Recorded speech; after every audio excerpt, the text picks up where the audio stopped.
La cession-transmission des entreprises aujourd'hui en France se porte moyennement bien. C'est un phénomène qui a eu tendance à baisser fortement au cours des dernières années. Entre 2013 et 2016, on est passé de 76 000 opérations par an à 51 000 opérations par an. Un phénomène qui s'est également produit pour les PME, c'est-à-dire au-delà de 10 salariés, où le nombre a baissé de 16 000 à 11 000 opérations chaque année.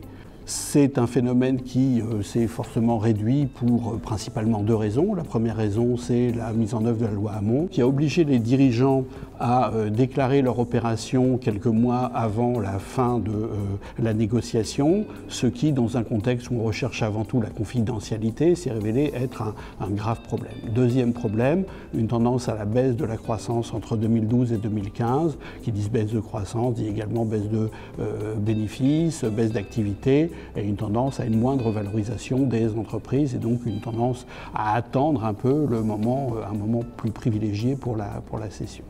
Donc une tendance à la baisse, mais néanmoins un enjeu économique qui reste tout à fait fondamental. 770 000 emplois, rien qu'en 2016, ont été en jeu à travers la cession, c'est-à-dire 2 à 3 fois plus que le nombre d'emplois en jeu à travers les disparitions d'entreprises pour l'année 2016.